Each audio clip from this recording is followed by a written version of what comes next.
és egyik csere sem tudott gólt szerezni.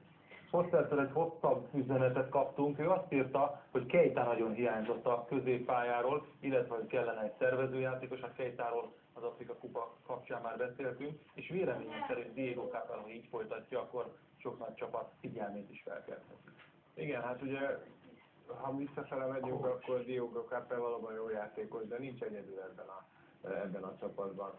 Nagyon sok jó játékos van. Én úgy gondolom, hogy lehet, hogy hiányzik egy támadó, lehet, hogy hiányzik két támadó. Én úgy gondolom, hogy itt a 26-os keret, borzasztó sok jó játékos van, ez egy nagyon jó csapat.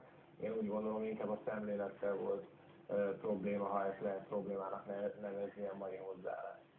Bajor ezt írja nekünk, mi a véleménye arról Hajdú úrnak, hogy Ricardo kifejezetten jól védett, és egy olyan gólt kapott, amiről nem tehetett, amivel kapcsolatban tehetetlen volt, mondjuk, hogy kapussors.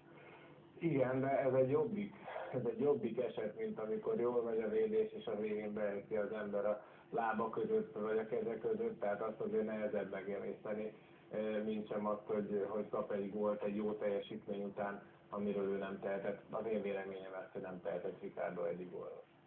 Csombi pedig azt kérdezi tőlünk, ugye nem kapcsolódik ehhez a mérkőzéshez, hogy tudunk-e valamit a kétszer elhalasztott Celtic Rangers skót rangadóról. Nos, kedves Csombi, egyelőre még mindig nincs hivatalos időpontja ennek a találkozónak, tehát a skótoktól kaptunk egy értesítést ezzel kapcsolatban, de azt megígérhetjük, hogy bármikor is lesz a mérkőzés, közvetíteni fogjuk, így örülünk, hogy a skót focinak is már ilyen rajongói vannak, akik keresik a mérkőzéseket.